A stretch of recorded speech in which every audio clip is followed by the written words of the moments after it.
So I'll greet you by saying Minglaba. That's the way we greet people in Myanmar.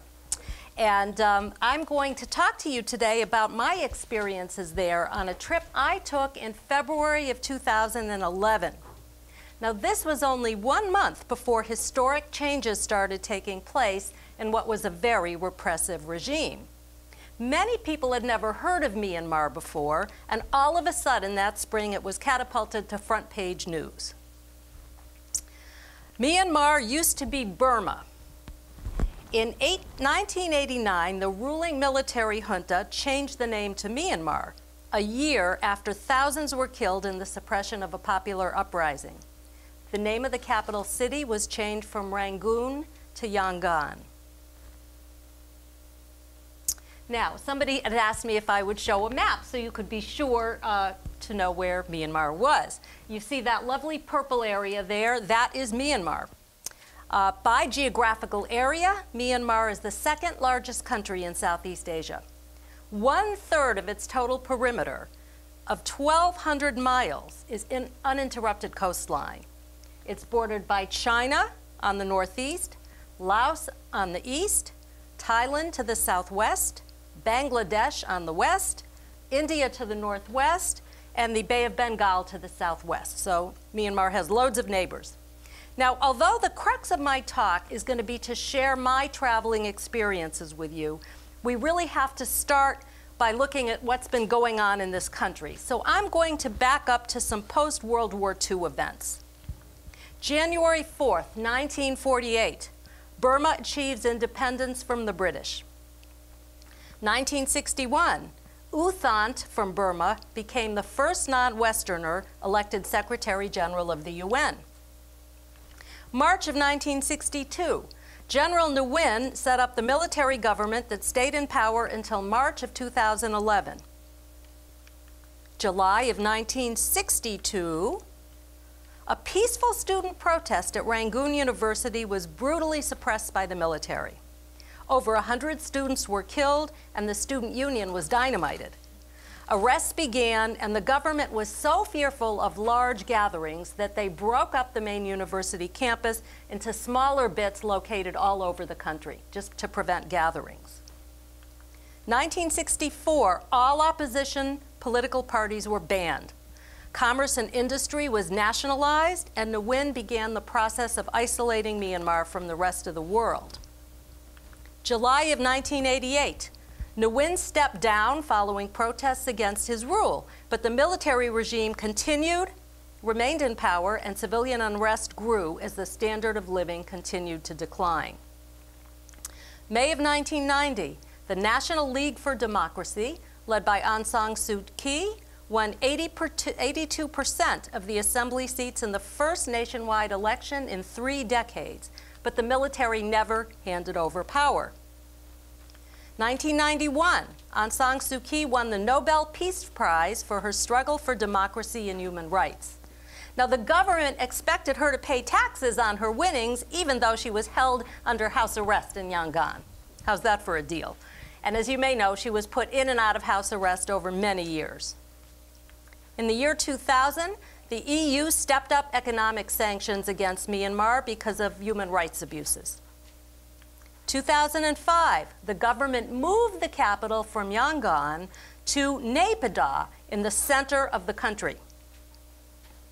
2007, protests led by monks following fuel price hikes were quashed, and they had called this the Saffron Revolution. You may remember in 2008, this bad cyclone Nargis killed tens of thousands of people, and afraid of Western intervention, the government refused to let Western aid in for quite a long time until international pressure made them take it.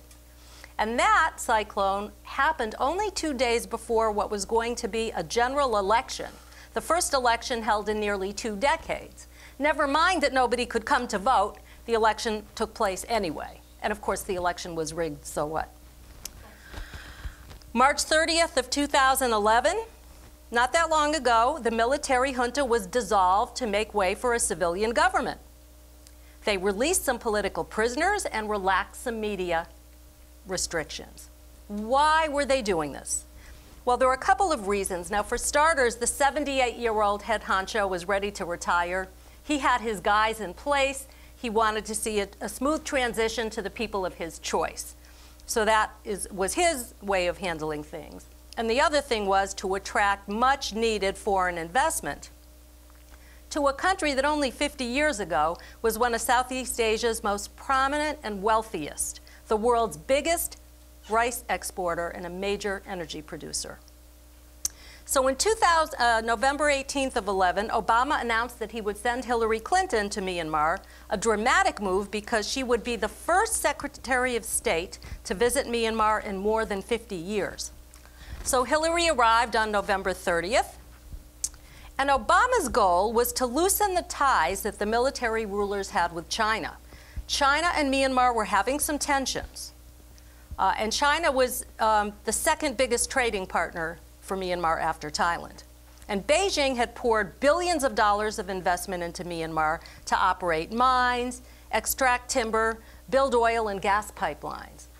But the U.S. wanted to capitalize on what was becoming a very strained relationship. Now, Myanmar decided they were going to suspend work on a hydroelectric dam project that was backed by China because China intended to consume most of the energy generated by it, giving nothing to the people of Myanmar. So resentment was happening. Myanmar said, nope, get out of here. And Obama says, good time for us to sort of get in there, get comfortable, and loosen those ties with China. January of 2012, the U.S. restored full diplomatic relations. Now, mind you, relations were never completely severed, as they were with Iran, Cuba, and North Korea, but they were downgraded after the 1990 elections when we withdrew our ambassador. So in April, Aung San Suu Kyi and members of her party were finally allowed to run for office, and she took her place in Parliament on May 2nd, and she gained the respect that she had so long deserved. But she warned at this point of lifting, she warned Hillary of lifting sanctions completely. She wanted the government to be on its toes, and she just wanted to go easy on it and not move full forward. So Hillary took her advice and said that sanctions would remain in place as a sort of an insurance policy, though she did emphasize that our goal was to move ahead and expand business and investment opportunities. So in May, Obama said, okay, for American businesses to go in and make investments in Myanmar. But they wouldn't be allowed, however, to work with the country's armed forces or corporations closely linked to them. And they have to ensure that they aren't supporting anything or anyone repressing political rights or participating in ethnic conflicts, two major concerns of human rights groups. Now, last summer, Hillary met with the president of Myanmar, Thein Sein, in Cambodia, in Siem Reap, Cambodia, and she really cheered him on because this former military junta general has made great strides in the last 15 months.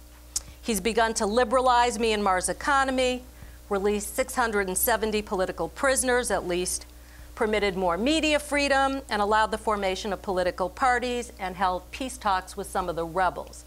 And there are still issues with human rights and warring tribes, and there's a province that where the Muslims are a minority and battling with Buddhists, and there are still human rights concerns, but things overall are getting much better. So we finally announced the easing of a ban on imports to Myanmar to reward its progress that it's made toward democracy. And the import ban had been the main plank of remaining American sanctions against the country. So just recently, last month, Aung San Suu Kyi came to visit, and she got the Congressional Gold Medal of Honor, our highest award. So the biggest question that still remains for some people, and certainly remained when I went, to go or not to go. So back to when I went, before the beginning of any reform, that was, what do you do? It poses a dilemma. Should the enthusiastic traveler refuse to go there on principle?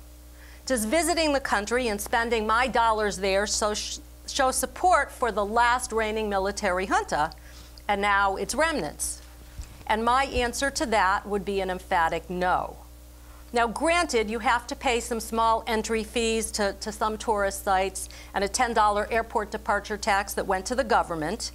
But overall, our money went to local people and businesses, including our domestic flights on private airlines. We did not travel with government airlines. Now, I went with an Australian adventure company whose philosophy is to make positive contribution toward those businesses and organizations that have social or environmental roles in the local community. And I also, as a travel agent, work with a few American tour companies who have that same philosophy. And then you have to think about it this way, too. If we don't go over and talk to them, they won't know what we're like, they won't know how we live, and they won't know anything else. So I think it's extremely important.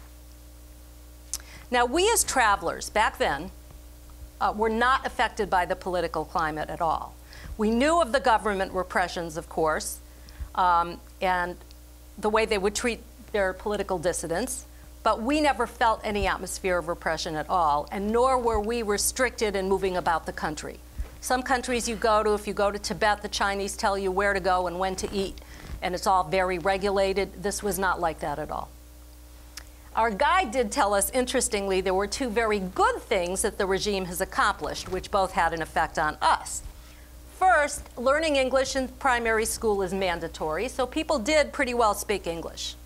And the other thing is that the government really eradicated crime, albeit through terror. You know, if you know that you're going to be, people were afraid to commit any kind of a petty offense for being thrown in jail, which leaves the streets very safe. So as a traveler, you know, people will speak English and you don't have to feel the least bit unsafe. Now, I can recall two particular instances when we noticed signs of the ruling military.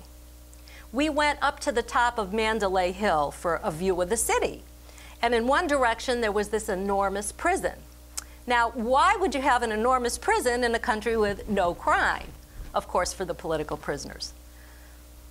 And in Yangon, we went up to the 6th floor of our hotel and to get great views of the city. And from there, we detected these empty army barracks all over the place. Empty now that the government had moved out of Yangon into the center of the country to Naypyidaw. And also what we took to be an abandoned parliament building. Now, the generals in about 2006 built their capital in secret and announced it to the public once it was a fait accompli. And I would like to read to you this quote from a newspaper. The 9-hour drive north of the former capital Yangon looks like nothing else in this impoverished country, where 1 in 3 children is malnourished and travelers appreciate potholed pavement because many roads are nothing more than dirt tracks. It would be easy to write off the move to Naypyidaw as a caprice of the secretive generals who had been in power for 46 years. But the transfer of the entire bureaucracy to this relatively remote location, where malaria is still endemic and cell phones do not work, has drained the country's finances and widened the gulf between rulers and the ruled. Even the most charitable observers of Myanmar's junta portray themselves as out of touch. Now, they're literally out of sight. The generals live and work in a guarded zone of Naypyidaw that is off limits to all but senior officers. Now, when we asked a citizen of Myanmar about the government, what did they think of the government? This man, of course, said, do not quote me, but he gave me a big smile and he said, they don't care about us and we don't care about them. So how do you like that one? Now, getting there, I flew Singapore Airlines from JFK to Singapore, and given that I had to stop in Singapore, why not spend several days in Singapore, which, by the way, is a really great place. And then from there, we continued on to Yangon, so I would say that the total flight time was about 20 hours. The time difference was 11.5 hours from here, and the currency, $1, one of our dollars, equaled about 820 Myanmar chats. That word is pronounced chats. Now, there were a couple of things that really surprised me about Myanmar. First of all, the accommodations, were much better than I expected. I mean, I really didn't know what to expect. I thought it would be pretty basic and pretty seedy. But we stayed in a lovely hotel called the Summit Park View, geared toward foreign travelers and businessmen. And forget using your cell phone. Verizon can't operate over there. Access was forbidden. But the hotel did have a business center, and they had internet, which of course never worked. I'm not sure if it was a pretense of saying, yes, we have it. Sometimes they'd say to you, oh, well, it's not working now. Maybe you try tomorrow. And it really wasn't worth wasting your time because it just never really worked. But the hotel was beautiful. It had restaurants, spas, gift shops, all this for all of about $40 a night, air conditioned and everything. And this hotel had a very busy banquet hall. As soon as we arrived, we found ourselves in the middle of this wedding. And here you see the groom is British, so he looked quite out of place with all the Asian family he was marrying into. And he did look so elegant with this cute little hat, but we looked down at his feet and he was wearing flip-flops. And there's the wedding, everybody dressed up so pretty. So, you know, obviously people did have some money. The wealthy always have money, and sometimes in the capital, that's where you see it. You never really see it outside of a capital city. For nice hotels, this was the pool at one of my hotels in Bagan. And now that things are really opening up, the hotels are really getting nice and expensive. And this was a beautiful place we stayed at called the Hupin Lodge on Inle Lake, where you go and you look at all the ethnic tribes. And it was just gorgeous there. Very nice. We had, these are our little basic room with our bug nets, and the dining hall sort of looks like Hogwarts, doesn't it? And then it was beautiful. I love that picture. And this was our very last place where we were on the beach at a really nice resort called Sunny Paradise. And the grounds were perfectly manicured, and the level of staff was impeccable. And we had gorgeous sunsets over the Indian Ocean while having lovely dinners and drinks on the patio by the pool. And you'll see some of those sunset pictures in my slideshow, because when I'm done talking, I'm going to give you a 10-minute slideshow set to music. Now, the highlight, though, was the spa. I got my hair washed and styled for $5. How's that? I had a 1-hour Thai massage for $20. And for all the massages I've had all over the world, this one was really memorable. Because this young, spry girl used her whole body to knead me, sit on me, poke at me.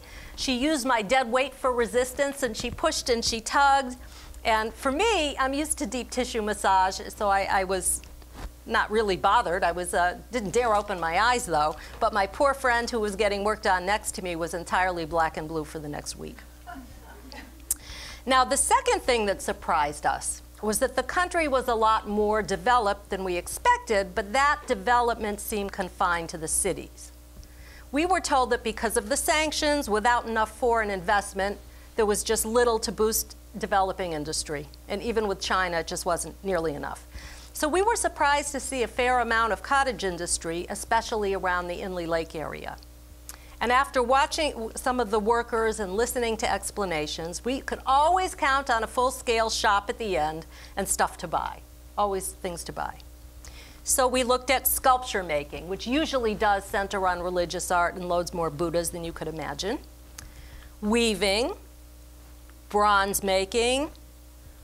There's the weaving still, very fashionable. Bronze making, silver making. The lacquer is gorgeous. And painting everywhere you go. But the thing that I really got a kick out of were these gorgeous umbrellas. Huge, big, colorful umbrellas. Now, don't ask me what I thought I was going to do with these umbrellas, but of course I had to have them.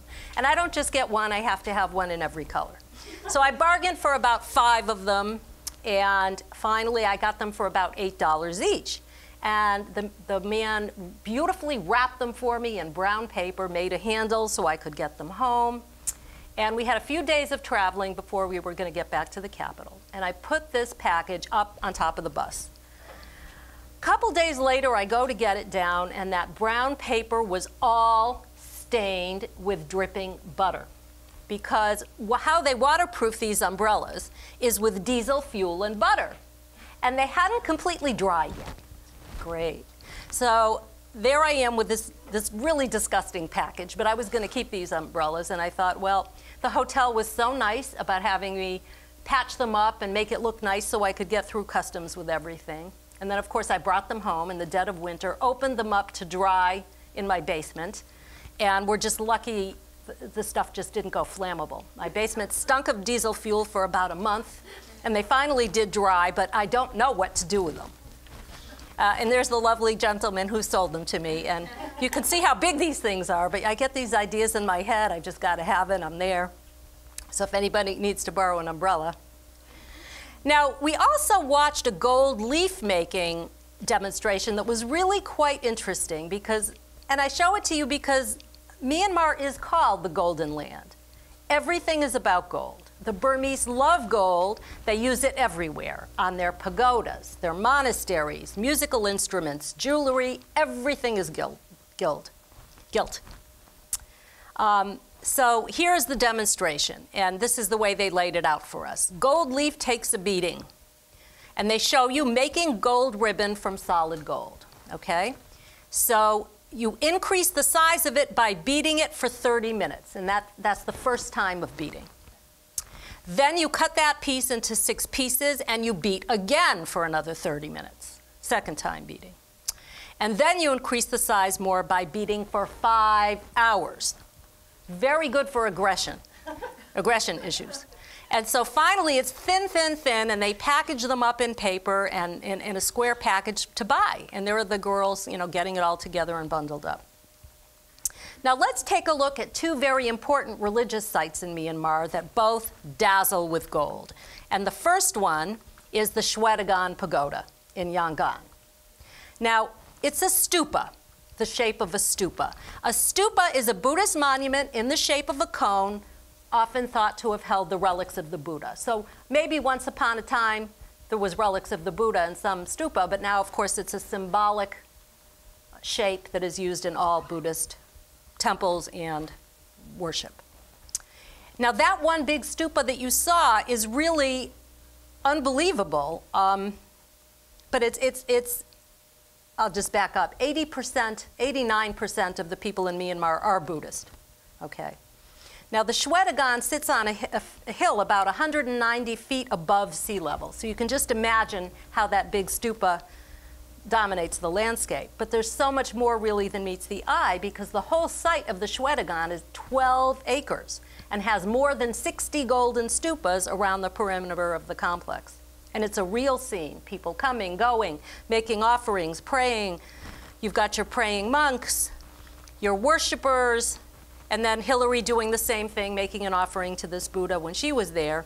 But what really got to me, I thought I'd seen it all, were the Buddhas with flashing neon light halos.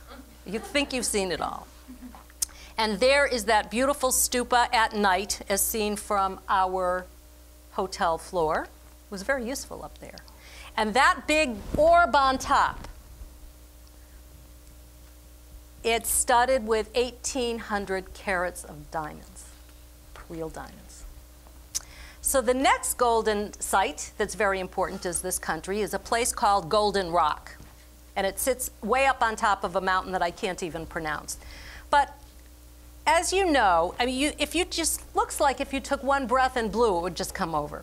And legend has it that a hermit brought the king a hair from the Buddha, and for thanks he said, oh, just keep it under a rock that's in the shape of my head, or something like that. But as true with any pilgrimage sites you go to anywhere, it's the difficulty of making the journey to get there that's important, the process of reaching the final destination. They never make it easy. You always see pilgrims barefoot. They travel all night to get there for sunset. And we had a very interesting trip up to this rock ourselves. So first we climbed altitude to the base camp, and then they loaded us into this hell truck. And we got packed into this truck. Your body was merging with the 4 people around you, front, back, and sideways. You didn't even have room to grasp the seat underneath you. You couldn't see in front of you. And then up we go along curvy, crazy roads to get up top. It was like being on a ride at Six Flags, and you couldn't see where you were going and when the next turn was coming. So finally, we get out, and the vehicle spews out its human contents, and there are the sedan chair carriers waiting to carry you up the rest of the way for all of $8. Now, I'm fit, and I would never do this, even though it's nice to support the local economy. But I had such bad bronchitis, I couldn't even breathe. I was actually quite sick on this trip and coughed so badly night and day that I was surprised my roommate will still travel with me. And we are off to Mexico this week. But I had to say I enjoyed that sedan ride, And if you ever feel the least bit guilty for being overweight, these poor guys, 4 people to get you up there. And once you're up there, you see all the monks praying, and there's that gorgeous, gorgeous rock. And then we spent a full day floating down the Irrawaddy River to get to another religious site. Much less glitzy, yet dazzling in different respects, is the 11th century capital of Bagan, or Pagan. And it's covered with 4,000 temples and stupas. And it was here I decided that if I could give Myanmar another name, rename this country, I was going to call it Stupaville. So we spent all day climbing temples and stupas and wandering around this dusty yet delightful site. And we ended our day with a climb up the main temple for a beautiful sunset. But my favorite temple site was something much, much smaller in scale. The funniest part was going to the site. We had to walk through this great big, huge covered thing full of stuff to buy. And then we got into this beautiful old temple site. It has about over 1,000 stupas, some very old, about 11th century, many of them much newer. But they're small in scale, and you can see how dilapidated and in ruin they are. It's almost sad. I love the tree growing up right out of the top of that one. But it's sad. They don't keep anything up. And the carvings on them really were so beautiful, just beautiful. And it's a small scale. Here's this little temple, and you can see from the size of me that these are small. And I just found this place charming. So now let's take a look at some different areas of the country: city, country, lake, and beach. Now in Yangon, interesting, drivers aren't allowed to use their horns. So it's a fairly quiet city, whereas in Mandalay, they lean on the horns and it's much noisier. So that's kind of interesting. Everything takes place on the street: eating, cooking, flower selling. This woman is looking at smelly salted dry fish. And the finest building in town is this High Court building. And you know, smacks of colonialism, of British Empire.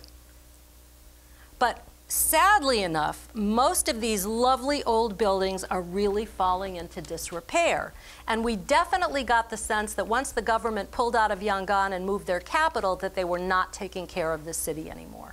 Good luck trying to walk on the sidewalks. Good luck. Now we'll move to country. And there's a big dichotomy here, because outside of the big cities, now we're getting very, very rural, but rural like you're really going back in time. Everything is done by hand. There's no mechanization at all. This farmer is waiting for his water buffalo to take a bath here.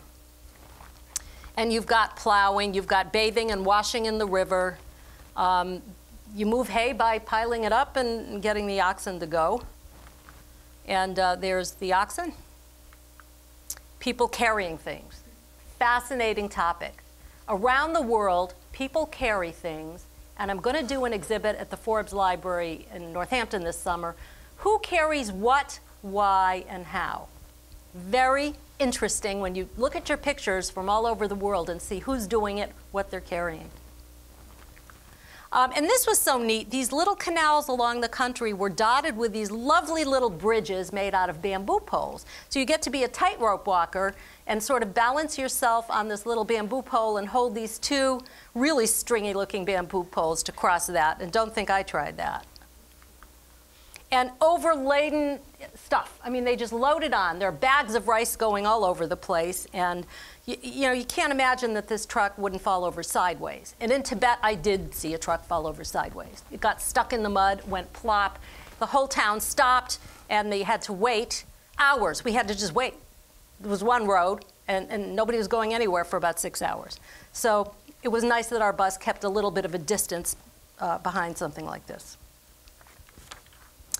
Now we go to the beach, and the beach was also a very interesting place. As I said, there's 1,200 miles of coastline here, so my morning walk could be at least 3 hours, and I could have gone and gone and gone, but you do get hot. So in the morning, you get the fishermen, and there's always stuff for sale. People are playing. Now, the guys are having fun, but notice these Asian women who were visiting. I think they were from China, I'm not really sure. But they don't wear bathing suits. They just go in their clothes. The only women to wear bathing suits would be us. And this woman is selling her things. The guy's selling his tires. I love that picture. And then I sort of was looking for shells, you know, looking at my feet walking, and I heard this noise kind of like a lookout. And I looked up, and oh, of course you have your monks on the beach and religion on the beach, because you can't go anywhere in Myanmar without some religion. But I looked up on my walk, and there I was face to face with these cattle. And the guy looks at me, and I look at him, and I thought, oh, okay, all right. And then we move, the town was awfully cute.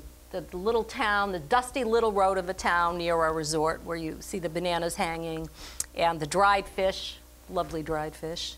And of course, in any beach town resort anywhere in the world, they're going to make stuff out of shells because that's just what you do. And this woman, look at, she's using this great big ice block to do her cooking. And the girls, they're cooking, they're sewing, they chat. This is how they socialize. They just sit there and do their work and they chat. And you can go to West Point for dinner. How's that? And people were so friendly. This older couple actually asked us if we would like to come over to their house and visit. And our first response was, oh, no, that's okay. And I'm so sorry we didn't, really, because it would have been nice. But then there were these two little girls, and the smiley one was all full of smiles, and her friend refused to smile. And finally, I got that smile. Now, you're going to wonder what's on their faces, and I'll tell you a little bit about that a little later on, too. But now we're going to move to the lakes. And outside of Mandalay, in the town of Myapora, is this very famous teakwood bridge, a pedestrian bridge over 200 years old, 1,300 feet long, and it's got more than 1,000 teak posts. And we took canoes to get sunset views of this. It was just beautiful. And the bridge is full of bicycles, strollers, monks walking along. And of course, for your pictures, you really have to like time it just right so you get the bicycles and the walkers in between the posts, so you get the right picture. And it was just great. Just so beautiful there.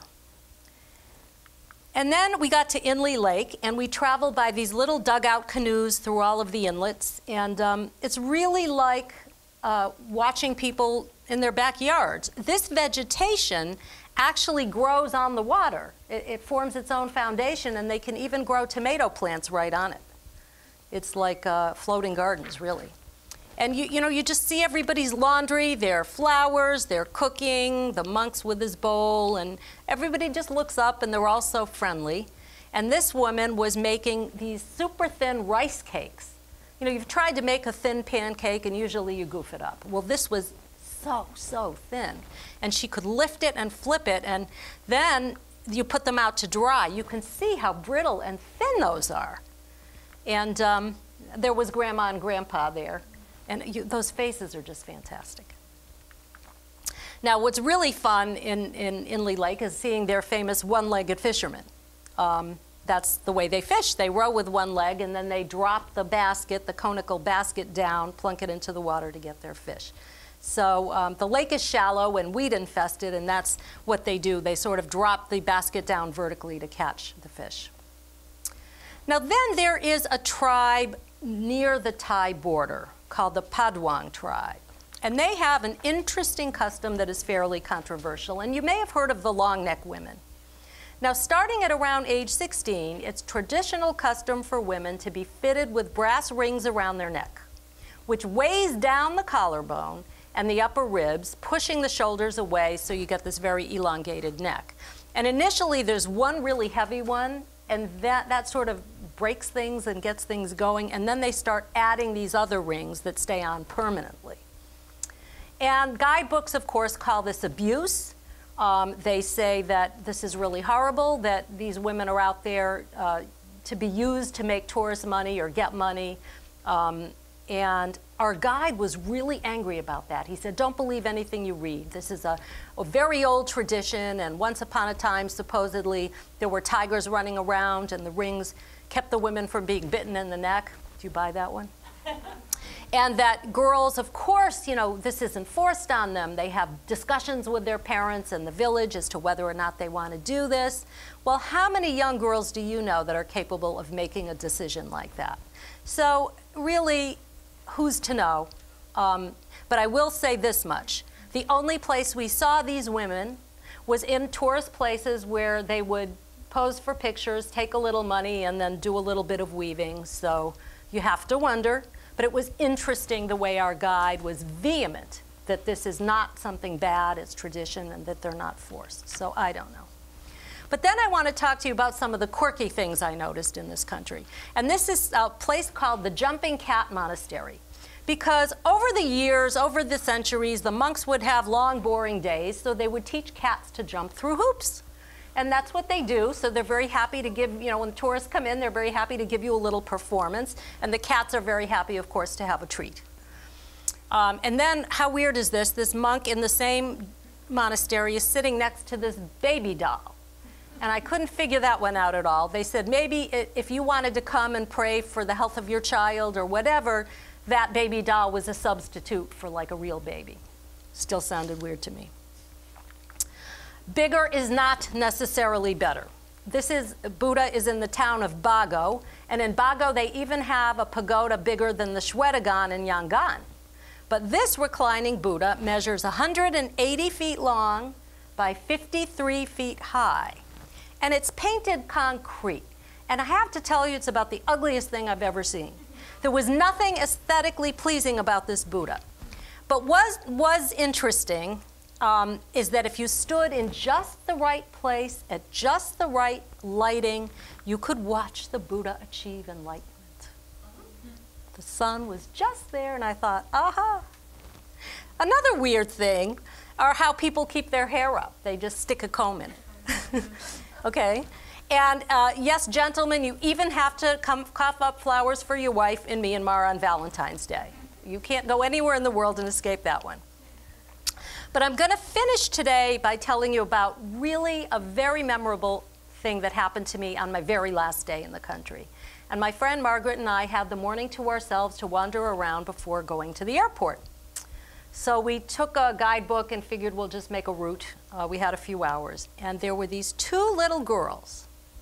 And just bright-eyed, really sweet. And they looked at us, and I think they were trying to decide if they should skip school and follow us around all day, which is sort of what they did. So they started tagging along, and I got really like the little one. And believe it or not, they were like 14 and 15 years old. But people are small, and the children often look a lot younger than they are.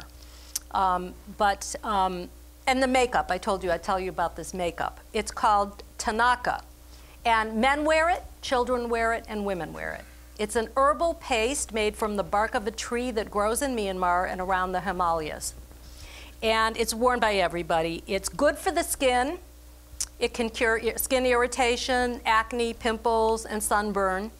So it's good for the skin, but it's also light in color. And in these cultures, being fair is valued. If you're dark, you are a worker.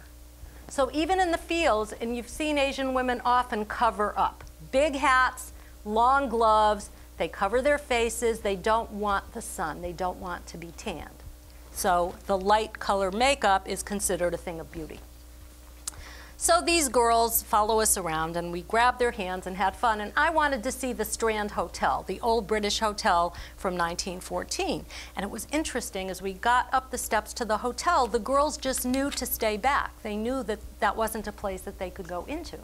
They knew. And I took their hands and we brought them in, and they had never seen such luxury in their lives. And they were so excited that the jewelry shop was closed, but they wanted their picture taken next to this Buddha here. And then we walked around some more, and we went to a Hindu temple, and they were so having fun with these pictures. And we walked along, and we bought them cookies and bracelets and things like that. And finally, we got to the marketplace, and I wanted to buy them each an outfit. And the little girl started saying, shoes, shoes. And I thought, yeah, they didn't speak English. I thought, yeah, there's loads of shoe places, yep. But she shows me her feet, and her flip-flops were just dead. They were dead. So I had to go buy her a pair of flip-flops. And the other girls didn't look too good either, and then they broke as well. And so I bought them flip-flops, and the whole thing cost me like $12 for the two outfits and the flip-flops. They were so happy. And finally, we had to get a cab and leave. And they just were so excited to jump right in and see where we were going to go next. And I thought the other strange thing, I offered them a Coke. And they looked at that Coke like they'd never had one and didn't know what it was or if it would be okay. But we encouraged them. But you know, we left them there. We had to get in the cab, and we gave them the biggest hugs. And my biggest regret was not giving them a card so that they would know who I was and be able to find me, because I really think of those little girls. If anyone has questions, I can try to answer them. I can't promise that I can. But it was a delightful place to go. The people were very friendly, and we had a lovely time. So you've been to other places in Asia. Yes. And so I'm interested, what is there unique about the food from that country compared to other Asian? It's very Southeast Asian food. Rice all the time. One unique thing, just... I don't focus on food so much. I don't. But rice is every meal, 3 times a day. And no, but I was proud of myself. I didn't eat, I ate none. I refused. No, great seafood, fresh obviously, great seafood. You know, they eat so nicely. Small portions of really good food, great spices. A lot of Chinese food too, which I don't tend to like, but their food's fabulous. But I can't say there was anything different about it, say, than some of the other Southeast Asian countries. Yeah? Did the schools there cost money to go to? I don't think so. What I found in a lot of these countries, although I can't swear by it, if education is free, often they still need to buy uniforms and books and things, which prohibit a lot of people from really actually going. So it's never really free. And they, you know, obviously they do have a university, and but it's great that they do teach them English young. Yeah. Although my little girls didn't speak any, I'll tell you that at the end. I'm surprised that you were allowed to take pictures of the monks, especially. They did not mind. They don't mind. I've never found any monks to mind. Some of the monasteries I've been in don't let you take pictures inside. I remember in Sikkim in India, you know, certain ones wouldn't let you take them. But mostly they don't mind at all if you're not bothering them. When were you there? You missed the talk. It was just a month before the election and all these reforms started to take place. So I went to the old Myanmar, and a month later all these things started to happen. So that's what was really interesting. Who knew? So I was all prepared. You know, I do talks on my travels, but then this became a whole different ballgame because it was all of a sudden different. I mean, nobody heard of Myanmar not that long ago. Yeah. Did you see, or did you notice that any of the monks were on the internet and basically, no, forget the internet. It doesn't work there. I mean, they just doesn't work at all. they pretend. They pretend. Monks were very oriented towards the internet and playing video games. Yeah, in terms of any communication anyway, no. And no, I didn't see that. Not here, no. But I have been in countries where, you know, monks are real sort of riding around on motorcycles and doing things anybody does. But I never saw that, no. Yes? You mentioned having bronchitis while you were there. I was really sick. Yeah, did you get treatment from any other facilities? Or No, I usually beg drugs off of all the people in my group. And I was really sick. Do you know how their facilities are, if anything? Good question, I don't. And once you get out of the cities, I'm sure there aren't any anyway. I feel like there wouldn't be. I never did that, no. But it's interesting. This happens to me on occasion. And it's such bad coughing that I'm afraid I'm going to break a rib. And it never actually occurred to me to go anywhere for that. Yeah. I just never did. No. You had a question? Another one? Oh, yeah. Like, I went to China and, like, there was a lot of bartering and stuff like that. Is it like that where you went to? There's, like, Yep, they'll barter and they'll bargain. I was just thinking. Yep, oh yeah, all those countries, yep. What's the population of the country? Oh goodness, I don't know. I don't know. And are they still called Burmese, the people? Yes, yes. The Bamar people are called Burmese, and that's the majority.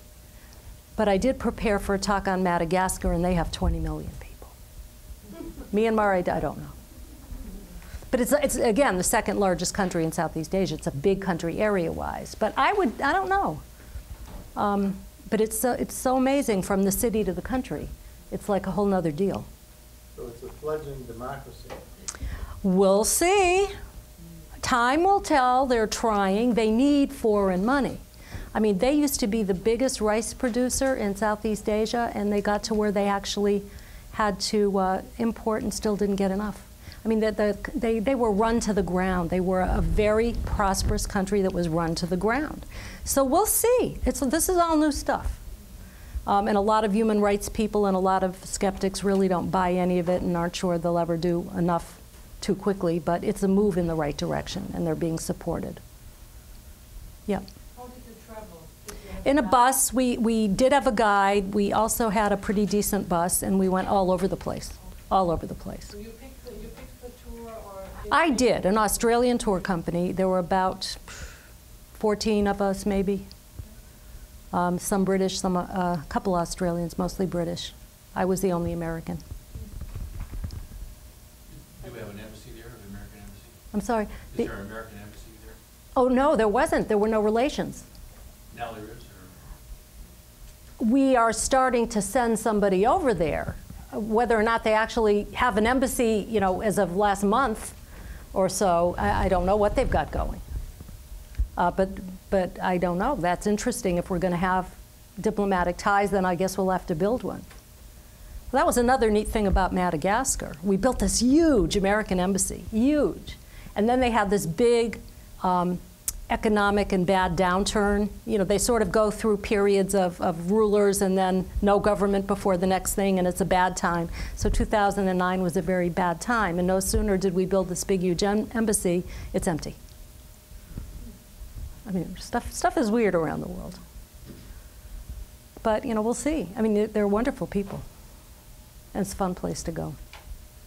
So as an American, despite the fact that there were no diplomatic relations, were you given a hard time to get? Interestingly enough, and I should say this, I've never had an easier time getting a visa. I thought that was going to be a total pain. It was only $20, and it was easy to get. Now, I'm very methodical. I like to get stuff done. And I learned my lesson. You're only really supposed to apply for visas about 3 months before you go.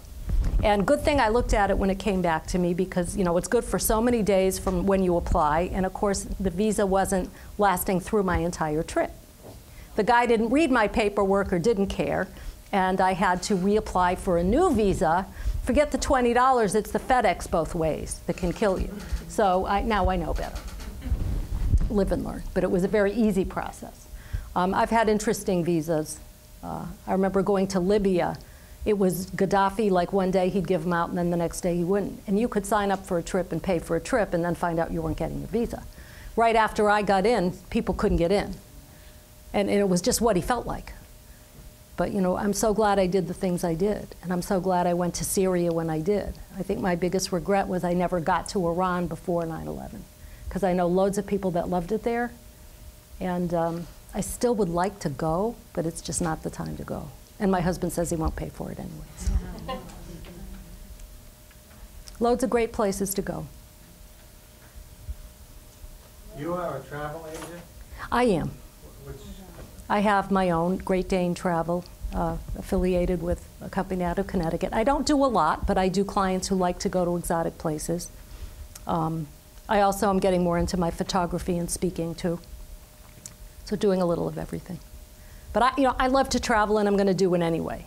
So instead of making pictures and sticking a book on a shelf that nobody's going to look at, it's more fun to share. Thank you. Yeah. Thank you for sharing. How did you fly into Burma? Okay, so I had flown JFK to Singapore direct, and used that as a great 4 days or 5 days to spend in Singapore, because I hadn't been, which is really fun.